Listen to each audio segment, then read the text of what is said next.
السلام علیکم ورحمۃ اللہ وبرکاتہ۔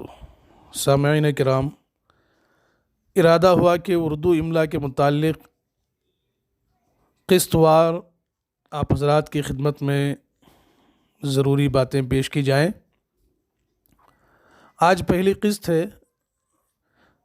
چلو بنیادی طور پر یہ بات جان لیتے ہیں کہ زبانوں کی بنیاد اہل زبان کے استعمال پر ہوتی ہے اور قواعد بعد میں وضع ہوتے ہیں۔ زبان چاہے عربی ہو، فارسی، انگریزی ہو یا کوئی اور زبان ہو، زبانوں کا رواج پہلے ہوتا ہے، بعد میں اہل زبان کے انداز استعمال اور طرز ادا کو دیکھتے ہوئے قواعد کی ایجاد ہوتی ہے۔ یہی معاملہ اردو کے سلسلے میں بھی ہوا کہ پہلے اردو زبان وجود میں آئی اور بہت بعد میں اس کے قواعد لکھے گئے۔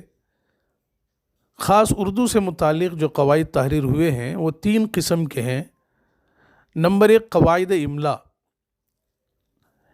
ان میں یہ بتایا جاتا ہے کہ اردو میں استعمال ہونے والے حروف اور الفاظ کس طرح لکھے جائیں گے۔ نمبر 2، قواعد صرف۔ ان میں اسم، فعل، حرف کی انفرادی حالت اور ان میں ہونے والی تبدیلیوں کی کیفیت بتائی جاتی ہے۔ نمبر 3، قواعد نحو۔ ان میں جملوں کے بنانے اور ایک دوسرے سے ملانے کی کیفیت کا بیان ہوتا ہے۔